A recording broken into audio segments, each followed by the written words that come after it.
प्यारे से टॉपिक के बारे में जिसका नाम है मीटर ब्रिज। ठीक है, बहुत ही इंपॉर्टेंट टॉपिक है ये, ध्यान से पढ़िएगा इसको। क्या होता है मीटर ब्रिज?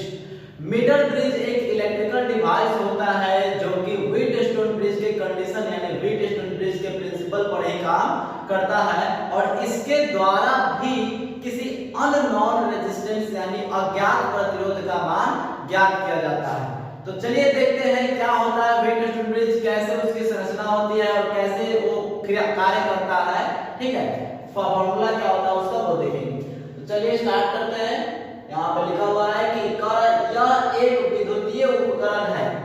कह रहा है मीटर ब्रिज के बारे में कि यह एक विद्युतीय उपकरण है जिसका उपयोग व्हीटस्टोन सेतु की तरह अज्ञात प्रतिरोध का मान ज्ञात करने में किया जाता है। ठीक है, इसका उपयोग भी व्हीटस्टोन ब्रिज की तरह अज्ञात प्रतिरोध का मान ज्ञात करने में किया जाता है। व्हीटस्टोन ब्रिज कंडीशन मैंने पिछली क्लास में पढ़ा दिया है, ध्यान देकर उसको पढ़ लीजिएगा।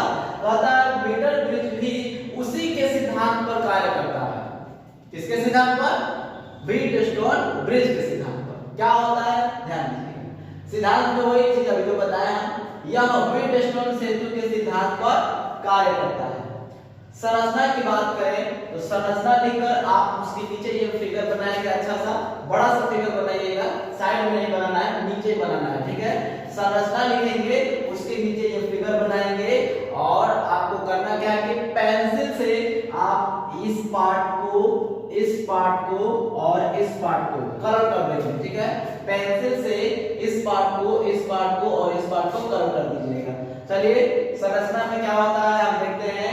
कहता है इसमें समान अनुप्रस्थ काट का 1 मीटर लंबा तार जो कि कांस्टेंटन या मैग्नीन का बना होता है, वो लकड़ी के एक बोर्ड से खींचा हुआ होता है। देखिए ये जो आपको यहां से यहां तक लाइन दिख रहा है, यही कांस्टेंटन या मैग्नीन का तार होता है जो कि 1 मीटर लंबा होता है और वो ये दो लकड़ी के बोर्ड से आपस में खींचा हुआ होता है।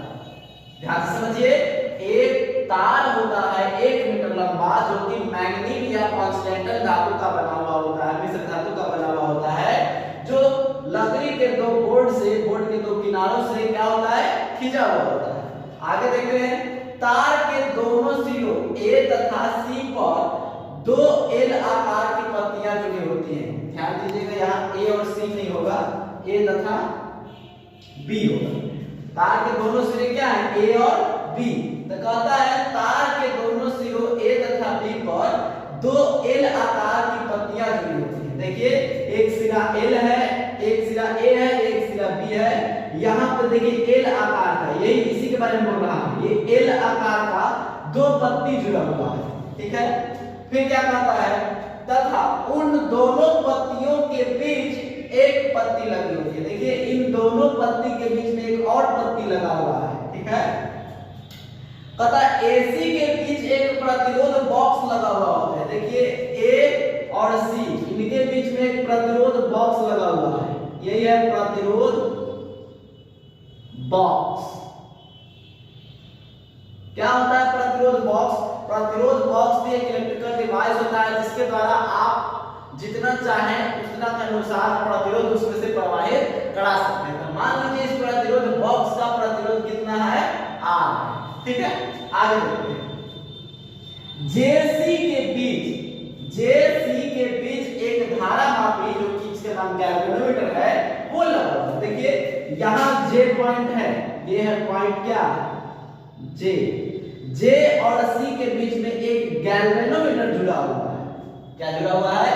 गैल्वेनोमीटर जुड़ा हुआ है और ये एक कुंजी है। कुंजी का मतलब मैं बताएंगे आपको, उसको इंग्लिश में जॉकी बोलते हैं। उसको सरकाया जाता है, उसको किसी तार पे सरकाया जाता है। वो क्यों सरकाया जाता है अभी हम बताएंगे आगे। फिर कहता है कि BC के बीच एक अज्ञात प्रतिरोध X जुड़ा हुआ है। देखिए B और C के बीच में एक अज्ञात प्रतिरोध जिसका मान हमको मालूम नहीं है X जुड़ा हुआ है। ये क्या है? अज्ञात प्रतिरोध है। क्या है? अज्ञात प्रतिरोध। ठीक है, अज्ञात प्रतिरोध जुड़ा हुआ है। ठीक है, करता होता क्या है कि जैसे ही इसमें हम लोग स्विच ऑन करते हैं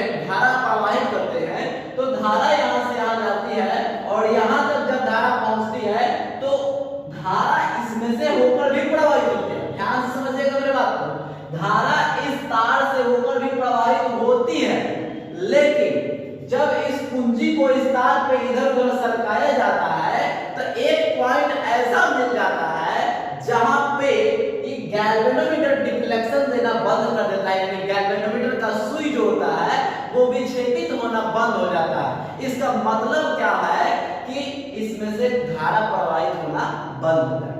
गैल्वेनोमीटर का सुई कब डिफ्लेक्शन देगा? जब उसमें से कोई धारा प्रवाहित होगा तब।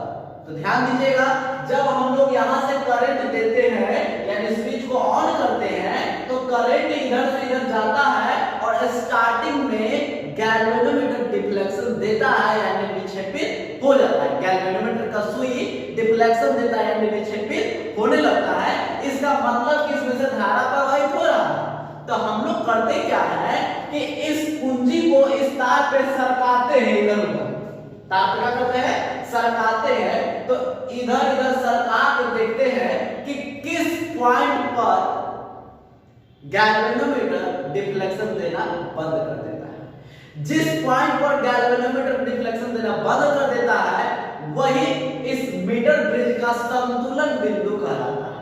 ठीक है, संतुलन बिंदु कहलाता है। जिस पॉइंट पर इस गैल्वेनोमीटर का सुई डिफ्लेक्शन देना बंद कर दे, समझ जाइए कि उस पॉइंट पर ले जाने पर इसमें से कोई धारा प्रवाहित नहीं हो रही है, धारा सीधे निकल जाएगी। ठीक है, तो जिस पॉइंट पर ये गैल्वेनोमीटर डिफ्लेक्शन देना बंद कर देगा वो कहलाता है संतुलन बिंदु। ठीक है, तो एक काम करिए, आप फिलहाल इसको नोट कर लीजिए। इसके बाद मैं आपको इसी का मॉडलाइज फिगर बना के दिखाऊंगा। इसी को जब आप तोड़ के देखिएगा तो ये एक व्हीटस्टोन ब्रिज की तरह आपको दिखेगा और उस समय आपको क्रियाविधि समझाने में काफी आसान हो जाएगा। तो फिलहाल आप इसको नोट कर लीजिए। हम लोग आगे बढ़ेंगे और आगे देखेंगे कि कैसे कार्य करता है, इसकी क्रियाविधि क्या होती है। इसको फिलहाल आप नोट कर लीजिए जल्दी से।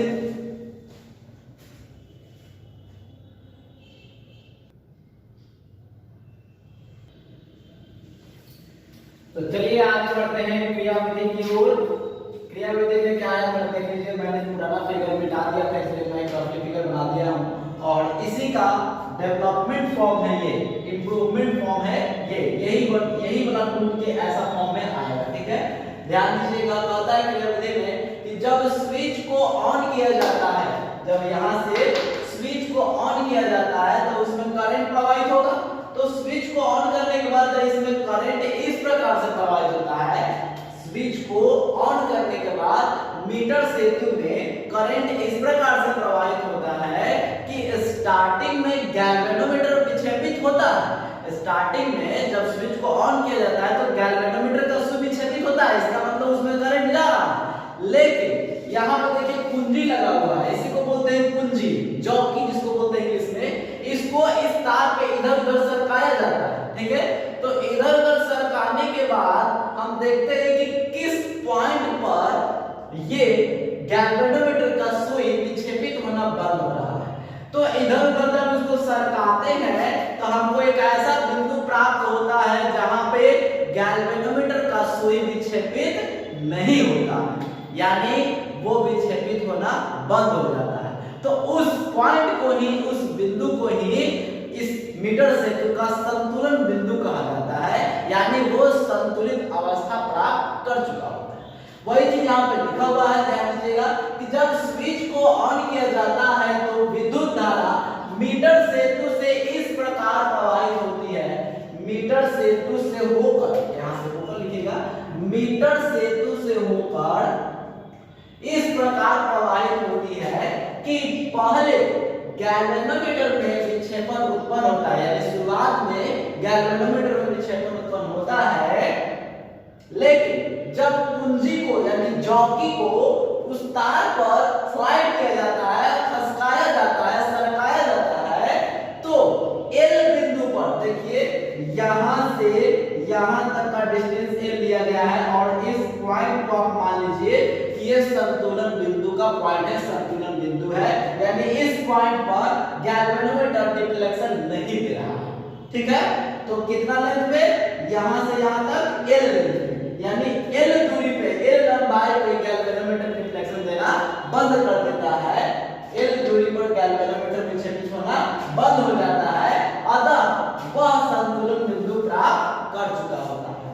अतः वह संतुलन बिंदु प्राप्त कर चुका होता है, यानी यहाँ पे इस पॉइंट पे वो संतुलन बिंदु हमको मिल गया है।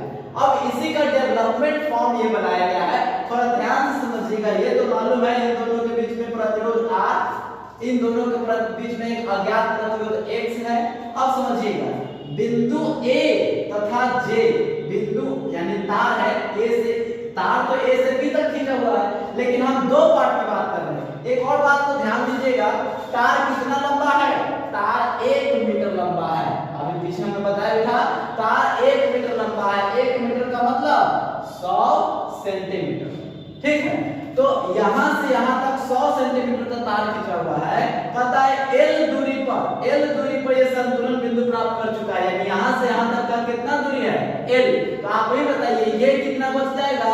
तो टोटल जब L था इतना, टोटल 1 मीटर यानी 100 सेंटीमीटर था, इतना L हो गया, तो जो 100 में से खत्म हो जाएगा वही नहीं इतना बचेगा, 100 माइनस L सेंटीमीटर बचेगा, ठीक है। और एक बात ध्यान दीजिएगा, तार दो पार्ट में बट गया, तार दो लंबाइयों में बट गया है, एक लंबाई L है और एक 100 माइनस L है। तो समझिएगा यहाँ A से लेके J तक जो तार जुड़ा हुआ है, A से लेकर J तक का जो तार है उसका प्रतिरोध मान लेते हैं क्या है? P है। और J से लेके B तक का जो तार है उसमें प्रतिरोध क्या मान रहे हैं? Q है। अब यही चीज का डेवलपमेंट फॉर्म यहाँ बनाया गया है। देखिए A से पहुंच रहा है यहाँ C पर, A से पॉइंट कहां तक? C तक। A से C तक के बीच में एक प्रतिरोध बॉक्स जुड़ा हुआ है जिसका प्रतिरोध R जुड़ा हुआ है। फिर C से B तक में एक अज्ञात प्रतिरोध X जुड़ा हुआ है। देखिए C से B तक एक अज्ञात प्रतिरोध X जुड़ा हुआ है। फिर कहता है A से J तक के बीच में जिसका लंबाई L है, इसका प्रतिरोध मान लिए कि P है। तो A से J तक के बीच का प्रतिरोध P है। देखिए J से पॉइंट B तक जिसका लंबाई 100 माइनस L है, उसका प्रतिरोध मान लीजिए क्या? Q है। ये सब प्रतिरोध लिख रहे हैं हम, Q और P प्रतिरोध को लिख रहे हैं। और समझिए C और J के बीच में क्या जुड़ा हुआ है? गैल्वेनोमीटर। तो C और J के बीच में हमने क्या लगा दिया? गैल्वेनोमीटर। तो क्या आपको व्हीटस्टोन ब्रिज का कंडीशन दिख रहा है? तो व्हीटस्टोन ब्रिज का सिद्धांत क्या होता है कि बीच वाले पार्ट से करंट प्रवाहित नहीं होगा। कब? जब ये बट्टा ये बराबर होना चाहिए ये बट्टा ये, यानी संलग्न भुजा जो चतुर्भुज जो आपको दिख रहा है उसकी कोई दो संलग्न भुजाओं का अनुपात अन्य दो संलग्न भुजाओं के अनुपात के बराबर हो तो बीच से कोई करंट प्रवाहित नहीं होगा। तो यहाँ पे हमने मीटर ब्रिज में क्या देखा कि बीच से करंट प्रवाहित नहीं हो रहा है इस बिंदु पर, यानी R बटा P होगा, X बटा Q होगा, या R बटा X होगा, P बटा Q होगा। यही ना व्हीटस्टोन ब्रिज का सिद्धांत है। तो चलिए हम इस फिगर को मिटा रहे हैं, आप इस फिगर को ध्यान दीजिएगा, आप इसको नोट कर लीजिए क्रियाविधि को।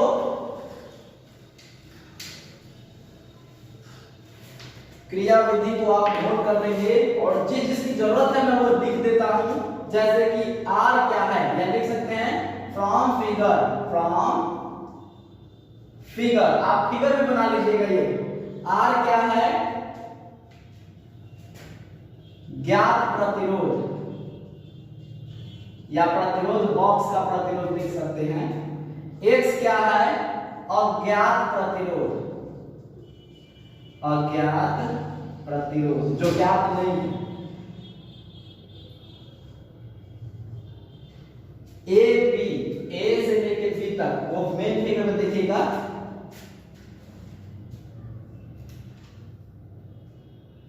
स्लाइड वायर ब्रिज है, जिस पर स्लाइड करना है कुंजी को, वो तार से बना हुआ एक ब्रिज है, एक सेतु है। G क्या है? गैल्वेनोमीटर।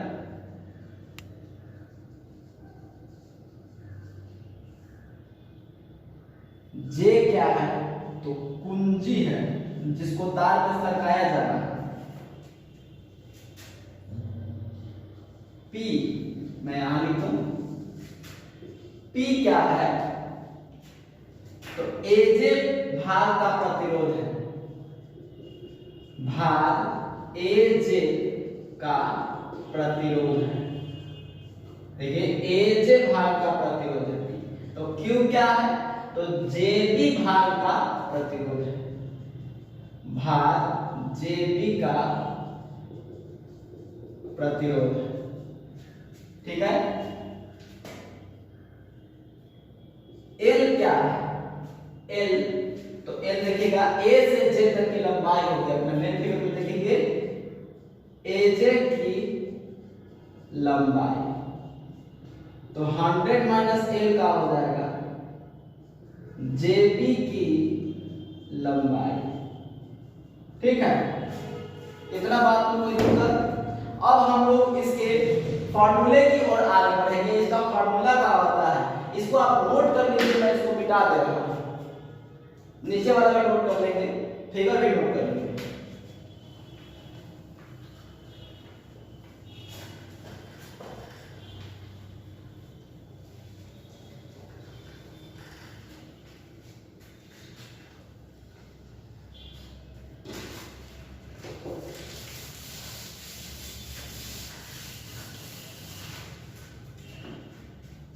नोट कर लिए, चलिए देखिए ध्यान लिखेंगे। हम जानते हैं कि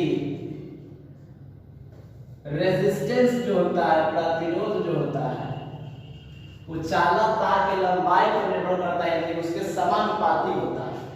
ठीक है, किसी चालक तार का प्रतिरोध उसकी लंबाई के समानुपाती तथा उसके अनुप्रस्थ काट के क्षेत्रफल के विरुद्ध के अनुपाती होता है, ये सब बताया हुआ है। तो resistance is directly proportional to length. ठीक है, लिख सकते हैं एजे पोर्शन के लिए लिख दीजिए, ध्यान दीजिएगा एजे पोर्शन जो है, एजे पोर्शन के लिए यानी एजे भाग के लिए, तो एजे का प्रतिरोध कितना है, P, समानुपाती। A और J के बीच की लंबाई कितनी है, देखिए यहां पे होगा AJ की लंबाई L है, ये L हो गया। आप पढ़े हैं डायरेक्टली प्रोपोर्शनल का साइन हटेगा तो एक कांस्टेंट आ जाएगा। समीकरण 1 लिख लीजिए, पुनः JB पोर्शन के लिए, JB पोर्शन के JB का क्या है, Q, डायरेक्टली प्रोपोर्शनल, उसका लंबाई क्या है 100 माइनस L, तो Q बराबर क्या हो जाएगा K इंटू 100 माइनस L। यहां तक कोई परेशानी, समीकरण 2।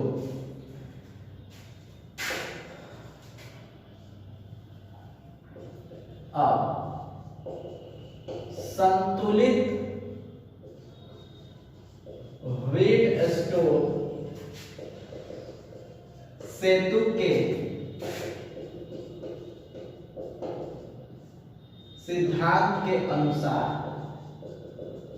संतुलित रहता तो क्या लिख सकते हैं, R बाई P बराबर X by B, sorry Q। हमको मान किसका निकालना है, अज्ञात प्रतिरोध का यानी X का, तो X बराबर लिखिएगा तो R इंटू Q बटा P, तो लिख देंगे समीकरण 1 तथा 2 से X बराबर क्या हो जाएगा, R तो R रहेगा, Q का मान क्या है K इंटू 100 माइनस L, ये क्या है K इंटू L, K से K कैंसिल आउट हो जाएगा तो बच जाएगा क्या यहाँ पे, ओहो मिटा दिए, कोई नहीं, समीकरण 2 है बस। अब देखिए X is equal to R into 100 minus L by L होगा। This is the value of your unknown resistance, ये अननोन रेजिस्टेंस का मान है, this is the value of unknown resistance, this is the value of unknown resistance, यह unknown resistance का मान होगा। तो चलिए आज इतना ही हम पढ़ा देते हैं, आप इसको अच्छा से नोट कर लीजिएगा और इसको घर पे प्रैक्टिस जरूर कीजिएगा, ठीक है। 2 से 3 बार आप इसको प्रैक्टिस कीजिए। इसके बाद हम लोग अगले क्लास में शंट के बारे में पढ़ेंगे, क्या होता है शंट, उसका क्या उपयोग है, वो भी बहुत इंपॉर्टेंट टॉपिक है। ओके, तो चलिए इसको आप नोट कर लीजिए। आज के लिए इतना ही रख देते हैं, पढ़ते रहिए। Bye bye.